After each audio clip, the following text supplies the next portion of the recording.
Hello friends, मैं doctor Ashutosh Ranjan अपने channel doctor Ashutosh Ranjan medical class में आप लोगों का स्वागत करता हूं। आज हम लोग जानेंगे एंटीबायोटिक्स। ये मेरा एंटीबायोटिक्स का जो है दूसरा क्लास है।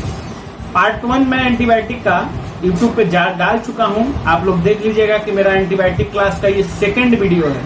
तो जिसने नहीं देखा है उसको जरूर देखें, क्योंकि इसको समझने में आपको परेशानी हो सकता है। तो उस वीडियो को देखिएगा, उसके बाद इस वीडियो को देखिएगा। तो आप पहले देख लीजिए, जो नहीं समझ में आ रहा है वो पॉइंट जो है उसमें आपको देखने को मिलेगा।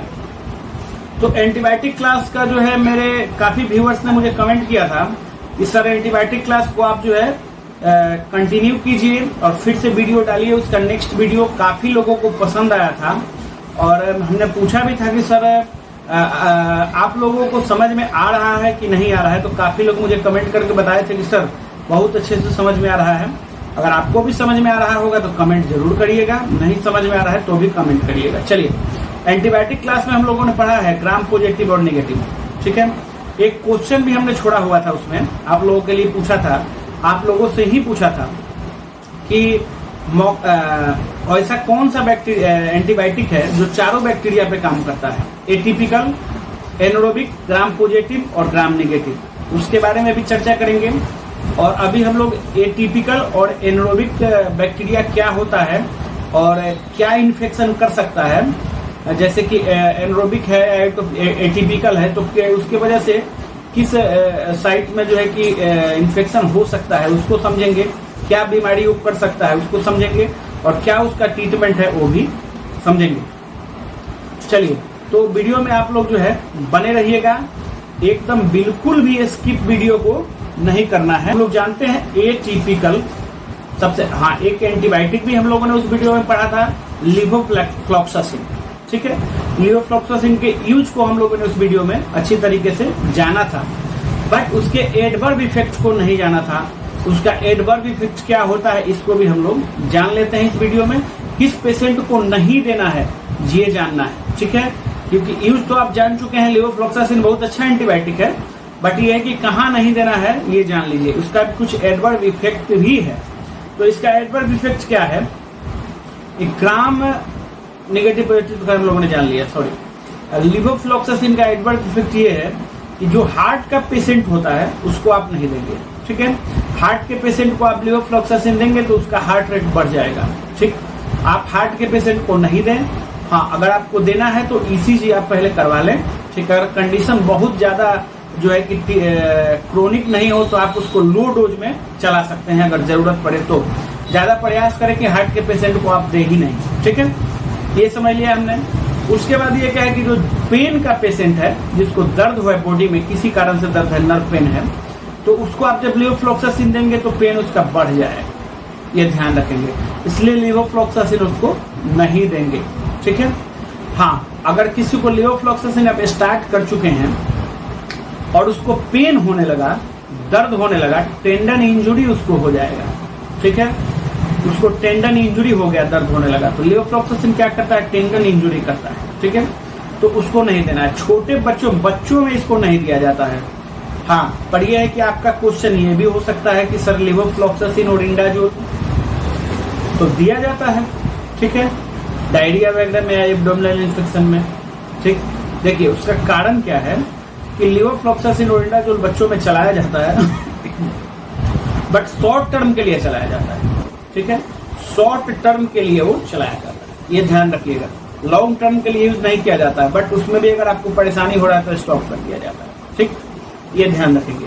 तो हम लोगों ने समझ लिया लिवोफ्लॉक्सासिन के एडवर्ब इफेक्ट को कहाँ देना है और नहीं देना, सॉरी, कहाँ नहीं देना है और कहाँ देना है, हम लोगों ने फर्स्ट पार्ट में उसको समझ लिया था, ठीक है। तो फर्स्ट पार्ट आप देखिएगा तो उसमें आपको टोटल डिटेल में समझ में आ जाएगा। वैसे आपकी जानकारी के लिए छोड़िए, वीडियो ज्यादा लंबा हो जाएगा।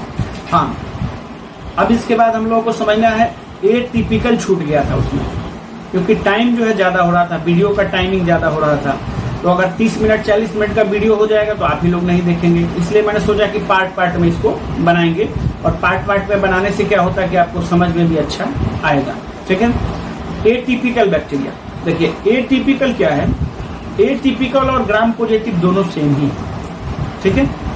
दोनों का जो है इन्फेक्शन साइट सेम है, ठीक। एटिपिकल भी जो है फ्लाई करने वाला बैक्टीरिया है और ग्राम पॉजिटिव भी जो है फ्लाई करने वाला बैक्टीरिया है।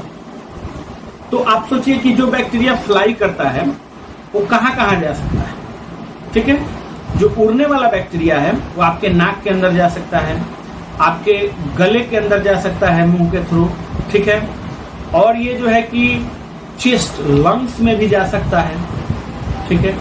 लंग्स में कभी कभी जो है कि अगर श्वसन नली में चला गया, ठीक है, तो लंग्स में भी चला जाता है, ब्लड की वजह से भी, ब्लड के थ्रू भी जो है लंग्स में चला जाता है, ठीक है। तो आप लोगों ने इस चीज को समझ लिया। हाँ, अब देखिए ईएनटी इन्फेक्शन जितना होता है, ईएनटी उसमें दोनों हो सकता है। जहां भी ईएनटी आपको देखने को मिला, ईयर नोज थ्रोट में इन्फेक्शन है वायरल छोड़ के, वायरल में तो एंटीबायोटिक देना ही नहीं है, ये ध्यान रखिएगा। तो उसमें आपको जो है बैक्टीरियल कॉज है, तो ईएनटी में ग्राम पॉजिटिव और एटिपिकल दोनों बैक्टीरिया होंगे, तो ठीक है। तो आपको जो एंटीबायोटिक देना होगा वैसा एंटीबायोटिक देना होगा जो दोनों को कवर करता हो, दोनों पर काम करता है, ठीक है।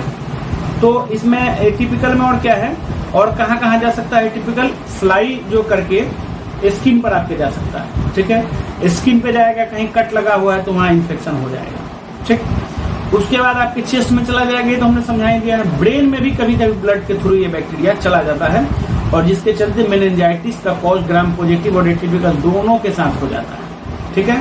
तो ये दोनों का कवर जो है एक ही है, ठीक। ये दोनों के लिए आपको जो है जब मेडिसिन सेलेक्ट करना होगा तो दोनों के लिए एंटीबायोटिक सेलेक्ट करना होगा।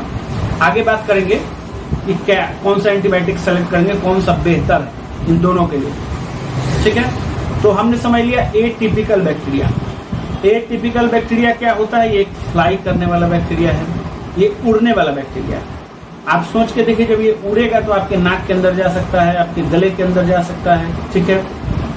आपके कान के अंदर भी जा सकता है, ईयर ईएनटी इन्फेक्शन करा सकता है, ठीक है। तो मुझे जहां तक लगता है आप लोगों ने इस चीज को समझ लिया कि अगर किसी को ईएनटी इन्फेक्शन है, ठीक, तो क्या कौन से बैक्टीरिया की वजह से हो सकता है, ये आप लोग समझ गए। ग्राम पॉजिटिव और एटिपिकल दोनों हो सकता है, ठीक।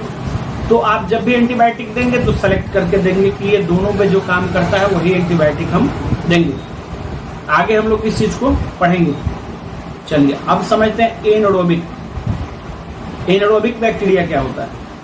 तो एनारोबिक जो है, जहां भी एब्सेस शब्द आपको मिले, लीवर एब्सेस, ब्रेन एब्सेस, ठीक है, जहां भी एब्सेस शब्द मिले, जहां भी पस फॉर्मेशन आपको दिखे कि पस हो गया है जिस घाव में, उसमें जो है कि एनारोबिक बैक्टीरिया का बहुत ज्यादा रोल है। एनारोबिक बैक्टीरिया का रोल है ये है, एनारोबिक बैक्टीरिया का ही रोल है, ठीक, समझिएगा।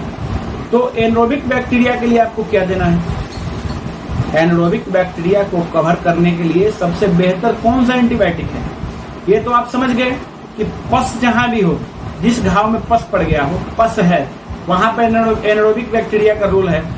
99% चांस है कि एनारोबिक बैक्टीरिया इसमें जो है कि ग्रोथ कर चुका है, ठीक है। तो ये हम लोगों ने समझ लिया। और दूसरा क्या समझना है कि अब एंटीबायोटिक, इसके लिए कौन सा एंटीबायोटिक ज्यादा अच्छा रहेगा, ठीक है। तो इसके लिए सबसे बेहतर एंटीबायोटिक रहेगा मेट्रोनिडाजोल और क्लिंडामाइसिन ओरल में, ठीक है। अब इंजेक्शन पिपजो, मेरोपेनम, ईटीसी वगैरह जो है, ये सब जो है कि हायर क्लास के एंटीबायोटिक हैं, ठीक। बैंकोमाइसिन वगैरह जो ये हायर क्लास के एंटीबायोटिक हैं, ये आपके ओपीडी में यूज होने वाले नहीं हैं। अब ऐसा तो नहीं है कि कोई ओपीडी में पेशेंट आया तो आप उसको मेरोपेनम देंगे, हाँ वैसा हो सकता है, कुछ दे भी सकते हैं, बट चांस कम है। तो इस चीज को आप जानिए, समझिए कि अगर डायफ्राम के नीचे है, ये जो डायफ्राम हो गया, इसके नीचे मैं इमेज में आपको बताऊंगा, अगर डायफ्राम के नीचे इन्फेक्शन है, ठीक है, एब्सेस है, तो उसमें मेट्रोनिडाजोल आपको देना है 3 टाइम। मेट्रोनिडाजोल का क्या है कि 100% जो है बायोवेलिटी है, एब्जॉर्ब करने की क्षमता 100% है। 1200 mg दे रहे हैं तो 12% एब्जॉर्ब होगा बॉडी में, ठीक है। बट इसमें दिक्कत यही है कि इसका एक्शन टाइमिंग कम है, एक्शन टाइमिंग इसका जो है कम है, ठीक, ये समझ गए आप लोग। तो इसी के चलते इसको 3 बार देना पड़ता है, ठीक है। अब इससे बेहतर एक्शन टाइमिंग किसका है, क्लिंडामाइसिन। क्लिंडामाइसिन डायफ्राम के ऊपर जितने भी इन्फेक्शन हो रहे हैं उसमें क्लिंडामाइसिन का यूज है। बहुत अच्छा एनरोबिक की वजह से जो हो रहा है उसमें क्लिंडामाइसिन आप यूज करेंगे, बहुत अच्छा रिजल्ट है क्लिंडामाइसिन का। क्लिड नाम से जो है टैबलेट आपको मिलेगा। इसका डोज होता है 150 mg से 300 mg, ठीक है, 150 mg से 300 mg से 600 mg तक जो है आप उसको दे सकते हैं पेशेंट को। बट ये है कि 150 mg लोअर डोज और मिडिल डोज आपका क्या होगा 150 mg BD सुबह शाम। लोअर डोज शायद ही काम करे, आप 150 mg BD ही चलाएं मिडिल डोज में। क्रोनिक में 300 BD आप चला सकते हैं 600 mg, ठीक, ये आपने समझ लिया। अब इसमें क्या समझते हैं, ये पॉइंट हो गया। अब इसमें क्लिंडामाइसिन को हमने समझ लिया कि क्लिंडामाइसिन को कैसे देना है। हाँ, जहाँ एक एग्जाम्पल के थ्रू समझते हैं कि किसी पेशेंट को जो है अगर घाव हो रहा है, ठीक है, एब्सेस हो गया है, पस पड़ गया है, तो उसमें आपको क्या करना है, क्लिंडामाइसिन का यूज बहुत अच्छा है। तो क्लिंडामाइसिन उसमें देंगे, बहुत जल्दी जो घाव उसका सूखेगा, ठीक है, बहुत जल्दी जो है कि वुंड उसका मैनेज होगा। वुंड मैनेजमेंट के लिए बहुत अच्छा जो है कि, और इन्फेक्शन बहुत जल्दी उसमें का खत्म होगा। तो क्लिंडामाइसिन आप यूज कर सकते हैं। पेशेंट को जो है एग्जाम्पल क्या है कि पेशेंट को पैर में घाव हो गया है, ठीक है, नहीं ठीक हो रहा है, आप सभी एंटीबायोटिक ट्राई कर चुके हैं बट क्लिंडामाइसिन नहीं चलाए हैं, तो आप क्लिंडामाइसिन को ट्राई कीजिए। क्लिंडामाइसिन का बहुत ही बेहतर रिजल्ट है ऐसे में, एब्सेस में। हाँ, लीवर एब्सेस वगैरह हो रहा है उसमें आपको मेट्रोनिडाजोल देना है, ठीक है। तो ये आप समझ लिए कि एनरोबिक बैक्टीरिया होता क्या है, और एनरोबिक बैक्टीरिया में बेस्ट एंटीबायोटिक क्या है। आईवी में पिप्जो वगैरह दे सकते हैं, पिप्जो का बढ़िया रिजल्ट है आईवी में। बट ये है कि ओपीडी में चांस कमी है, मैं बता दे रहा हूँ आपको। मेरोपेनम वगैरह दे सकते हैं बट ये सब हायर क्लास का एंटीबायोटिक है। बेंकोमाइसिन दे सकते हैं बट ये है कि सब हायर क्लास का एंटीबायोटिक है, ओपीडी में आपके कम ही इसका यूज होगा। हाँ, ये समझ लिया हम लोगों ने। अब एक क्वेश्चन का आंसर आप लोग समझते हैं। हाँ, इसमें जो है कि अगर ये क्लिंडामाइसिन का एक्शन टाइमिंग मेट्रोजिल से अच्छा है, बायोअवेलेबिलिटी भी जो है थोड़ा सा मेट्रोजिल से बायोअवेलेबिलिटी कम है इसका, ये लगभग 70 to 80% एब्जर्व होता है बॉडी में, ठीक है। और एक्शन टाइमिंग इसका समझ लिया हम लोगों ने, दोनों का एक्शन टाइमिंग हम लोग समझ चुके हैं, ठीक। हाँ, अगर कुछ छूट रहा होगा तो आप लोग मुझे कमेंट करिएगा, अगले वीडियो में उसको देखेंगे। अब हाँ, क्वेश्चन का आंसर क्या है कि कौन सा ऐसा बैक्टीरिया है जो कौन सा ऐसा एंटीबायोटिक है जो चारों बैक्टीरिया पर वर्क करता है, तो वो है मॉक्सिफ्लॉक्सासिन, ठीक है। फ्लोरोक्विनोलोन्स का बहुत ही बेहतर एंटीबायोटिक है, ठीक है, चारों बैक्टीरिया पर काम करता है, एटिपिकल, एनरोबिक और आपको जो है कि ग्राम पॉजिटिव और नेगेटिव, चारों पर इसका वर्क है और बहुत अच्छा वर्क, ठीक है। बट इसको हम लोग नेक्स्ट वीडियो में मॉक्सिफ्लॉक्सासिन को समझेंगे, डोज इसका समझेंगे और कहाँ कहाँ इसका बेस्ट यूज है। देखिए, चारों एंटी बैक्टीरिया पर काम करता है तो ऐसा नहीं है कि सभी जगह काम करेगा। इसमें यूटीआई में इसका कोई रिजल्ट नहीं है, यूरिनरी ट्रैक्ट इन्फेक्शन में कोई रिजल्ट नहीं है, कहीं ऐसा ही जो है कि इसमें रिजल्ट है, किसी जगह पर इसका बहुत अच्छा रिजल्ट है, ठीक है। तो नेक्स्ट वीडियो में हम लोग समझेंगे मॉक्सिफ्लॉक्सासिन को, और gram positive, negative, anaerobic, atypical को हम लोगों ने समझ लिया है, ठीक। अब हम लोग नेक्स्ट वीडियो में ये समझेंगे कि ग्राम पॉजिटिव और नेगेटिव पर कौन सा एंटीबायोटिक बहुत अच्छा रिजल्ट जिसका है, बहुत अच्छा जो रिजल्ट देता है।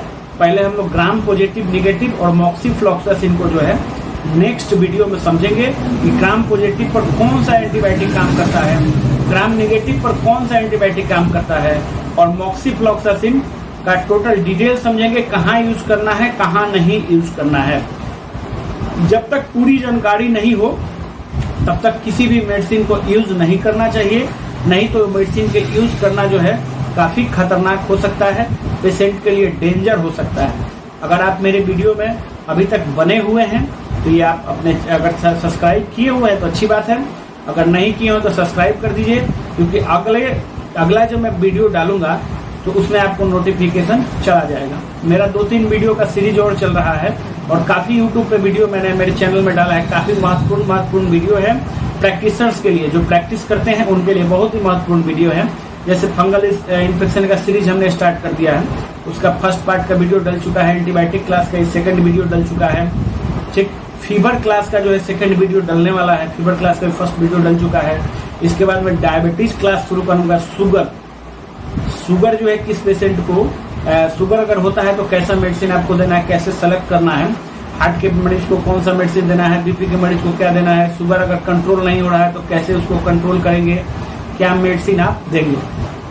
तो ये सब जो है मैं अपने यूट्यूब पे सीरीज चला रहा हूँ और जितने भी मेडिकल प्रैक्टिशनर हैं उन सब के लिए बहुत ही अच्छा है। आप लोग समझिएगा, अगर कहीं कोई दिक्कत आ रहा हो तो मुझे कमेंट करके जरूर बताइएगा। और ये सब जो मैं वीडियो बता रहा हूँ इसको भी मस्ट वॉच आप लोग करिए, आपके लिए काफी फायदेमंद वीडियो मेरे चैनल पे डला हुआ है। धन्यवाद।